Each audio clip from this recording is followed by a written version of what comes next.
connected real quick. Just as a heads up, if you would like to record, we're recording on our end, but if you'd like to record on your end, just shoot a message to Amanda or message in the chat and we'll give you permission. But we'll start with, an opening statement from Pro Football Hall of Famer, Tony Boselli, and then we'll go straight to questions. So just raise your hand in the Zoom, or if you have a question, just shoot me a text. But for anyone asking a question, if you could just put your camera on so Tony knows who he's talking to. Cool. All right, thanks, Wolfie. Appreciate it. Can everyone hear me? Yep, we got you. Okay, so I'll keep it brief. I think it's still fairly early on the West Coast, and it was a fairly late night last night. So I'll keep the comments, my comments brief, and looking forward to answering questions. Overall, I mean, what a huge honor to be inducted into the Pro Football Hall of Fame. It's the the highest individual honor that anyone can receive in our game. But I also view it as really, it's about me, I guess. I mean, obviously, in the sense of me being inducted to the Pro Football Hall of Fame, but it is more than just that. I mean, I view it that way. It's a big moment for my family, my wife, and our 5 kids, my parents. I wish my dad could have been here to see it.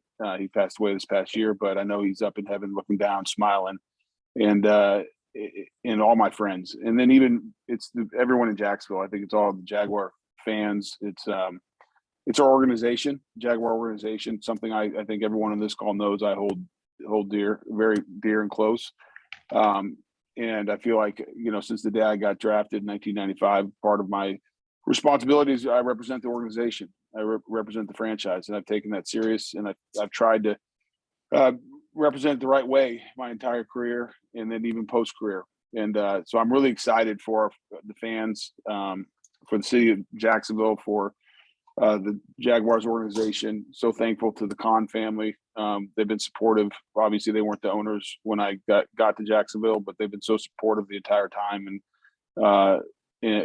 of going through this Hall of Fame process. So thankful to the Weavers, Wayne, Dolores, for all their support when I was a player. All the coaches that played for, Tom Coughlin, Mike Mazer, my offensive line coach, all the teammates that were part of helping me be successful.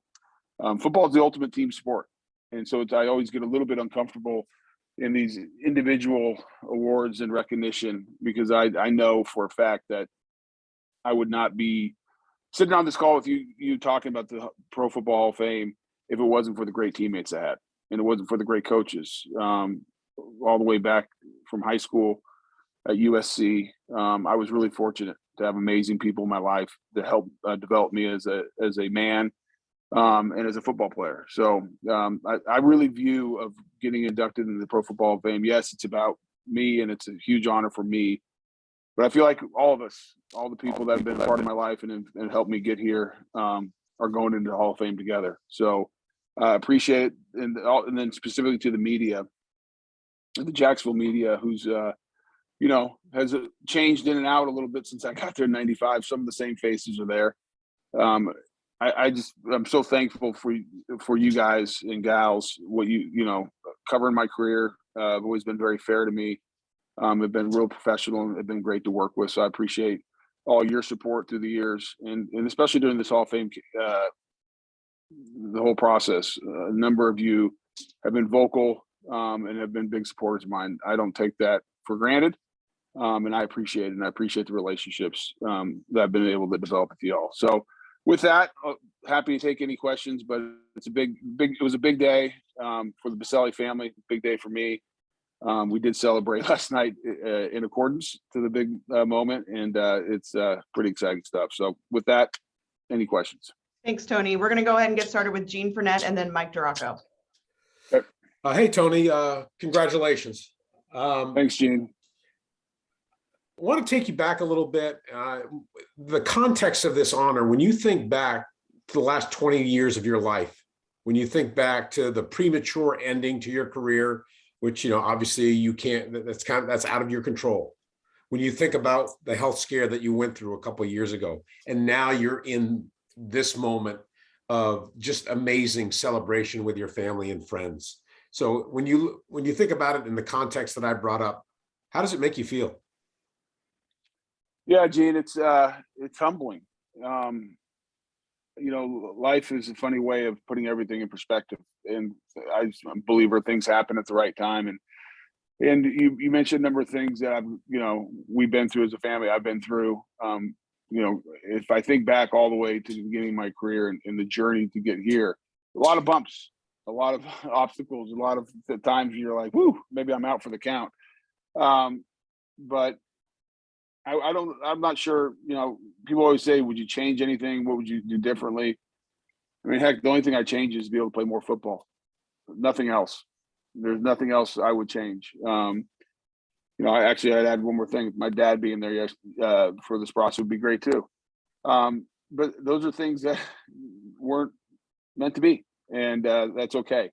And I think our ups and downs and all the obstacles we face as people make us who we are. And I think all the things, the good, the bad, the ugly, have shaped who I am. And it would be hard for me to have any regrets or want to change anything. Quick follow-up. You mentioned last night that your wife did a good job of lying. Yes. How about yourself? You had to do a pretty good job of keeping a secret. I mean, you have conversations with people on a daily basis. I mean, I'm sure everybody's bringing up, hey, and so I'm just wondering how hard that was. That was hard, Gene. I'm not a good liar. My wife obviously is, because she lied to me with a straight face and played that she should get an Oscar for her performance. It was hard not telling people, because I have so many great people in my life, and I have the fans are great in Jacksonville, and I'd get notes and tweets, texts, and everything else saying, "Hey, we're praying for you." And I wanted to tell everyone, well, pray for something more important, because it's already done. I'm in. Save your prayers for needy people or something for yourself. But I couldn't say anything, so I just thanked people. But in doing interviews, I mean, I was on Radio Row on Wednesday, and people are asking me, or Thursday morning before yesterday, are asking me questions about the Hall of Fame, and I'm just flat lying. So anyone I lied to over the last 2 weeks in the media, I apologize, but I was told I had to. But yeah, it was hard, Gene. Thanks. Congrats again. Thanks, you. Dean. Let's go to D-Rock and then Hayes. Congratulations, Tony. Mike, thanks.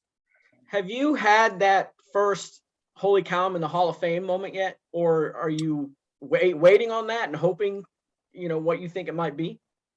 Yeah, I have. There's been a couple, Mike. I mean, I think when the Anthony Munoz knocked on the door at my buddy's place in Jacksonville, when they lured me into this trap, it was like, holy cow. I opened the door, and there's Anthony Munoz in his yellow jacket, giving me a hug, telling me, "Welcome to the Pro Football Hall of Fame." I was like, okay, I'm not sure what I'm supposed to do here, but I'm supposed to smile, cry, collapse, jump up and down, cheer. But that was a moment that just hit me. I was like, wow. And then over the last couple of weeks, it hasn't really, because I couldn't talk about it. And, so you'd sit and, my obviously handful of people knew, so that was fun. But I think the other moment for me was walking out at the honors show. And the funny thing is, when Bruce Smith was the one introducing me, it was like, this is the way it's supposed to be. And walking out there and hearing my name and them saying, Pro Football Hall of Famer, that right there, I was like, oh my, that was a big moment. And then obviously we were here this morning, and definitely, there's emotions that come up when you start talking about it, because of the enormity of the honor. But yeah, I think there'll be moments, Mike, through the process where, I'll have this, like, I'll just stop and be like, realize, I'm getting, like, I'm sure Saturday I'm going, they fit you for the jacket and the ring, and they start doing your bust, which is, they better have a lot of clay, because I got a big head, or bronze, whatever they make it out of. So yeah, those are I mean, just talking to you guys right now, I mean, it gets a little bit emotional because of what it means. So what did you do when Munoz was there when you opened the door? You said you didn't know how to react. Yeah, I did. Like, I just hugged him, and then my wife the kids were there. They all hugged me, and everyone will see it. I think it comes out Saturday night. Saturday night on the NFL Network or ESPN or somebody's showing it. And I just sat there stunned. And I was like, just hugging people. I didn't. I mean, and then they were asking me questions. I'm like, I don't know what to say. Like, what do you say? Like, so, yeah. As everyone on this call knows, I'm rarely do I have a lack of words, and rarely do I not have something to say or an opinion. And this is one that's got me. Thanks, bud. Congrats again. Thanks, D-Rock. Thank you, Tony. We'll go to Hayes, and then we'll go to John Reed. Hey, Tony, congratulations. Can you describe how meaningful your dad was in introducing you to the game and the support that he gave you? Yeah, Hayes, I'm going to take my time with this because I don't like crying. As my kids will tell you, that this is going to be, yeah, I mean, my dad was great. I mean, he was, he wasn't an athlete, he wasn't a big guy either. He's 6 foot, 6'1", maybe 185 pounds, but he loved sports and he knew I did. And so he was so supportive. I mean, first time I ever, he would come home from work, would reminded me probably one of the biggest impacts. He'd always come home from work every day and we'd do something in the backyard. And my favorite was either football or basketball. We played one-on-one until I was in high school, and we would go in the backyard and play catch. There was never a situation where I would work on offensive line drills. I didn't want to be an offensive lineman at that age. I wanted to be the quarterback. I wanted to go or be the linebacker. But we would play tackle football in the backyard, just me and my dad. And then my sister would get older, and she was subjected to me hitting her and killing her. But it was my dad. He would, one of my favorite stories is you had to be 9 years old, or no, you had to be 10 years old to do Pop Warner. And I was only 9. And so my dad lied because I wanted to play so bad. I wanted to put pads on. And so my dad, we went to the place, the rec center with Pop Warner, and we signed up, and he goes, "How old's your son?" He goes, he's 10, made up a birth date and everything so that I could play football. I mean, it was just like, he was just so supportive, coming to games, and I miss him and wish he was there, but I know he's watching from heaven, and I know he's proud. Thank you, Tony. Congratulations. Thanks, Hayes. Thanks, Hayes. We'll go to John Reed and then Mia O'Brien. Congratulations, Tony. I just wanted to ask you from the standpoint that this was a 16-year wait for you, and kind of what was that kind of like for you, disappointment with and things, but what is your advice to the guys that had to wait like you? I know Leroy Butler said something last night about that, but what would you say to the Fred Taylors and the Jimmy Smiths, trying to wait for their turn? Yeah, John, I think the hard part, early years, I was more focused on the fact that I didn't get to play anymore.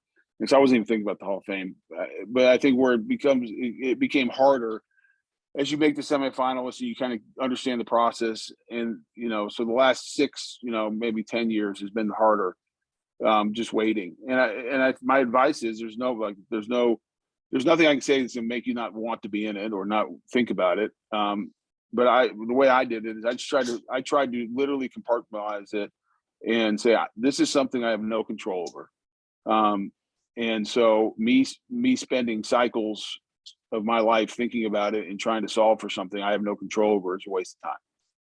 And so I really just tried to put it there. And there were moments, you have moments that you think about it, or you read something, you might get frustrated. And I would just always remind myself, like, listen, your career is your career.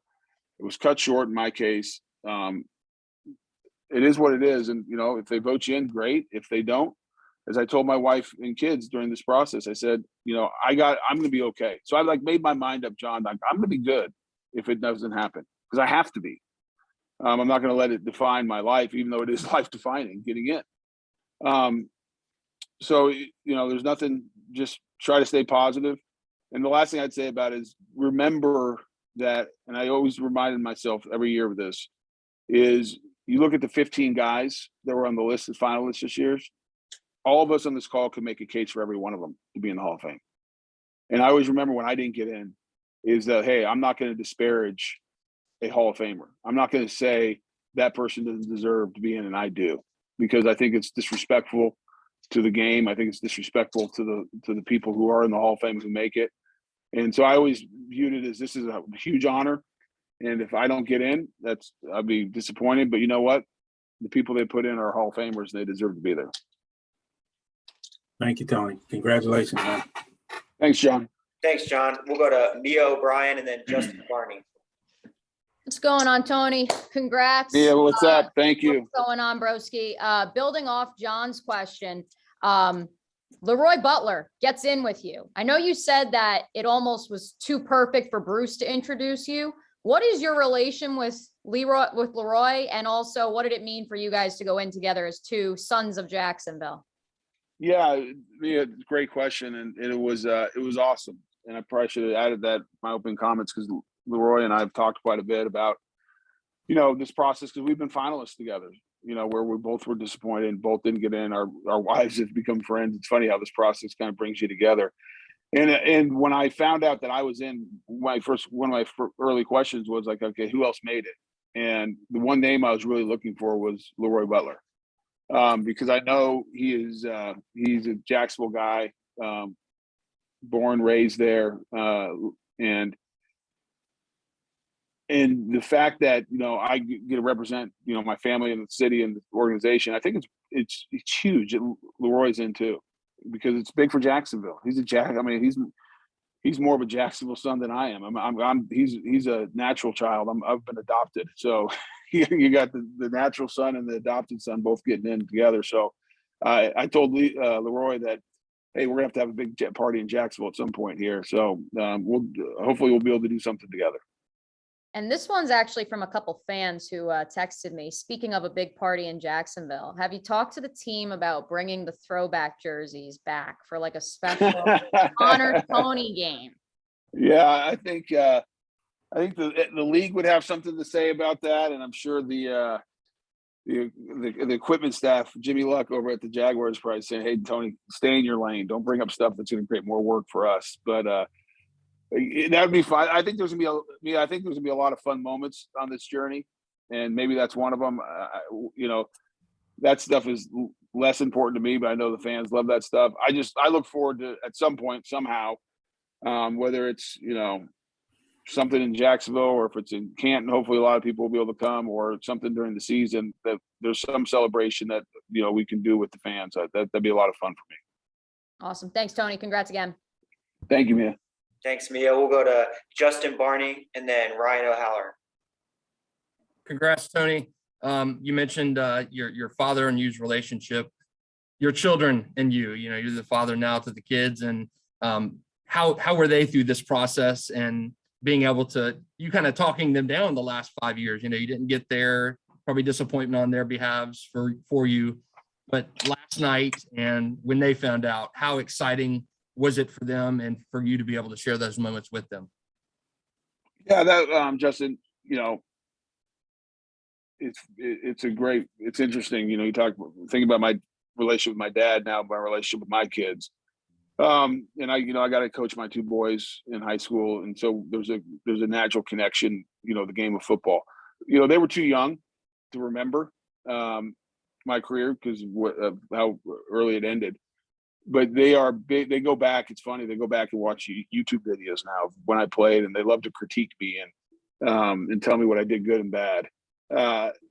And my girls just always they're the fun thing about my family is they're all big Jaguar fans.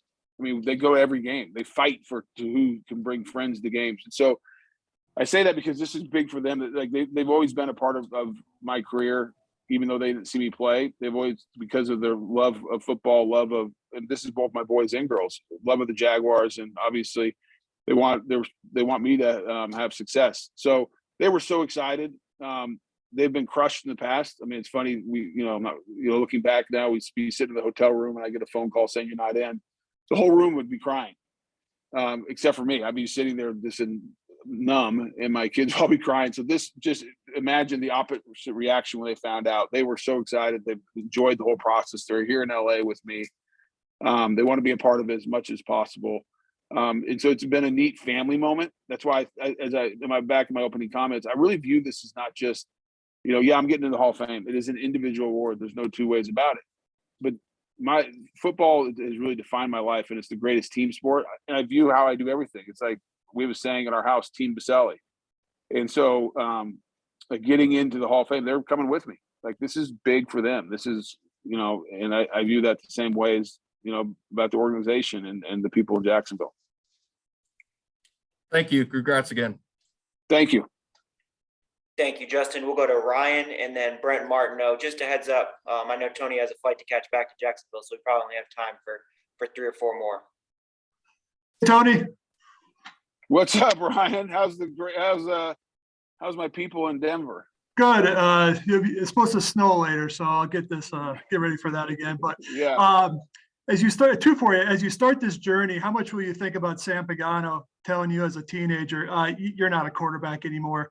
And then as a follow-up, have you decided who will present you at the Hall of Fame? Yeah. Let me do the latter one first.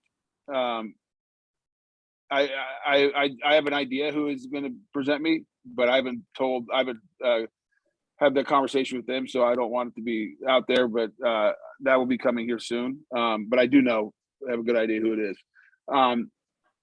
As far as Sam Pagano, he's one of the people that I will be on the phone today with.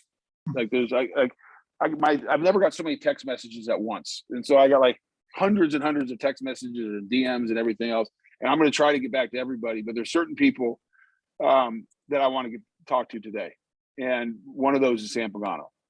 He is, when I was a kid, little, like I didn't dream of playing in the NFL. I mean, I did on Monday, watching Monday Night Football, and I'd go to the Broncos games, and I, thought how cool it'd be. But my first initial dream was to play at Fairview and to play for Sam Pagano. I wasn't even in their district. I had to get special permission to go to the school there. I was a water boy from its early ages, and like, he was who I wanted to go play football for. And I remember, going to what you said. I remember I was a quarterback as a freshman, and then sophomore I show up, and Sam Pagano, and he was in his all his beauty and glory before even I could get to the first drill. I'm in stretch. I mean, the only thing he let me do is get a quarterback's number, and then I'm in stretch, and he walks up and he says, "Hey, we're gonna move you." And I said, "Okay." He goes, "We're gonna move you to tight end." And he only moved me to tight end and not right to the offensive line because he was afraid I'd quit if he made me go play offensive line right away. But it was different back then because I looked at, like, him saying, "This is what you're going to do." There was no question in my mind. It wasn't like I was going to go to my dad and say, "Hey, Dad, I'm going to quit because they want me to play quarterback." I just wanted to play football. I mean, at the end of the day, I wanted to play football. I wanted to play for Sam Pagano. I wanted to play at Fairview. And he's one of the people that had a big influence in my life. And it's one of the reasons I'm sitting here today talking about this. Not just making me an offensive lineman. It was pretty natural. I was not a good quarterback, so you got to play somewhere. But just how he coached me, he was a big influence. So I'm super thankful, and I'm glad that he made me play offensive line in high school, because I would not be sitting here talking to you today if I was a quarterback. Great. Thanks, Tony. Congrats. Thanks, Ryan. Thanks, Ryan. We'll go to Brent Martineau, and then we'll go to Shotgun Spratling. Tony, congrats, man. Hope you enjoyed the last night or so, and thanks for taking some time. Thanks, Brent. Do you get the sense that can you feel Jacksonville all the way from the West Coast over the last 24 hours, man? I mean, it's listen, I haven't been here since the start of it, but you could really kind of feel it last night and into this morning. Could you? Yeah, I could. I mean, it's from my text messages and all the Twitter action, everything else. And I know that's still just a small percentage of all the fans that are in Jacksonville. But I felt it from the beginning, Brent, really. I felt it in the down part of this process too, of not making it. I mean, just the support and the kind words of encouragement. And I mean, I think everyone knows I love Jacksonville. I mean, I choose to live there. That's my hometown. Like when, you know, I get excited when my kids say, "Where are you from?" They're like, "We're from Jacksonville." I mean, there's like pride in that. And so I've always been that way for whatever reason about about the city of Jacksonville, the people of Jacksonville. So their support is meaningful. And that's why I said earlier, I look forward to finding an opportunity to come back and celebrate in the right way with all those people. And I look forward to being around town. You know, we get back after the Super Bowl. I look forward to walking around and getting those, you know, high fives and handshakes and, you know, words of encouragement. So yeah, I do feel, Brent, and we have a great fan base. We have great people who live in Jacksonville. They're so supportive. They always have been of my family from the moment I got there in 1995. They've made it feel like home, and that's what it is. If you had one snapshot of the last couple of weeks, is it Munoz at the door? Is it last night at the stage? Is it what is right? If I say that, is there something jumping? Is it a text? Is it? Yeah, I think it's opening the door, seeing Anthony Munoz, and with my whole family behind. Like that moment is just like, yeah, that's probably the moment that jumps out. And then yes, I mean, walking on honors last night was like surreal. You know, having all, you know, because I've been on the other side of that, sitting in the honors, watching the Hall of Famers up there, and I always wondered what that would feel like, and it felt pretty damn good. If I'm being honest, that was cool. So sorry to ask one more. Moment. Yeah, sorry to ask one more. Is there what happens next? Like when do you get measured for? Like, are there some details that you know? Like what's the process?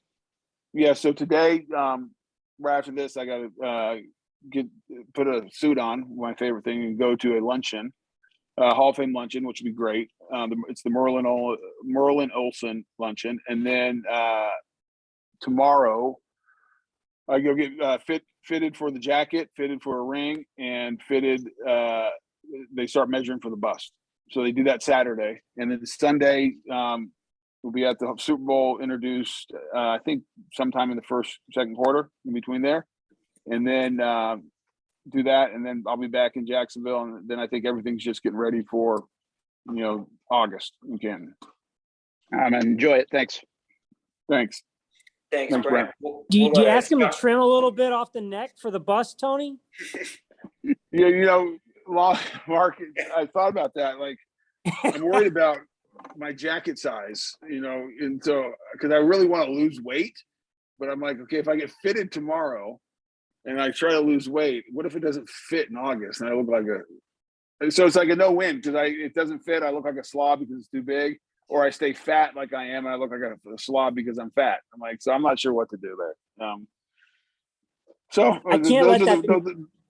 Those are the problems I have. I can't let that be my only 2 cents. Congrats, by the way. Thanks, man. We'll go to Shotgun, and then we'll finish up with John Shipley. Hey, Tony, congratulations. You talked about Anthony Munoz being at the door, obviously that USC connection. How do you think playing at USC specifically under John Robinson helped prepare you to be the pro that you became? Yeah, first of all, Shotgun's a cool name. I like that. It was huge. Even before John Robinson, when I got recruited, Larry Smith was the head coach. You know, obviously he's passed away. And John Matsko was my offensive line coach for 2 years.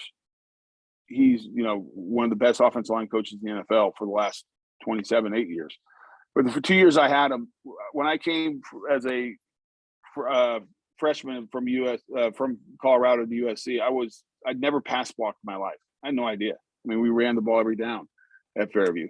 I was athletic but skinny, not strong. And John Matsko looked at me and says, "Hey, you're gonna be the backup at left tackle, and and just pushed me." And he taught me how to play the game. And being around Pat Harlow, who was a senior at the same time and first round pick, with those like John Matsko, Pat Harlow, those are huge moments and influences of how I play the game. I mean, they shaped how I play football. And then when John Robinson came in and replaced Larry Smith, he brought in Mike Berry, and Mike Berry and John Robinson took it to another level. They pushed me harder. They expected more because they saw something I didn't even see. I mean, I'd been an All-American. Maybe I was a little satisfied. I was sophomore. I was All-American. I was all this. I could do it. I was going to be a first-round draft pick, and they said that's not good enough. And I saw John last night because we actually had a little bit of a party on campus at Heritage Hall at USC. And John Robinson was there, and with a lot of the Jaguar people as well. And I said, that's a man I love and respect, and had a big influence in who I was as a football player. Him and Mike Berry, John Matsko. I mean, those are key influences when I was at USC. Great, thank you, Shotgun. And we'll finish up here with John Shipley. Tony, congratulations to you and your family. I think Thank you. Fred Taylor mentioned, last night, you kind of being a pioneer, for the Jaguars now, first draft pick, first guy of franchise draft to make into the Hall. What does it mean to you to, for other Jaguars, both past and current, to kind of see you as a guy kind of paving the way for, now having that path to the Hall of Fame?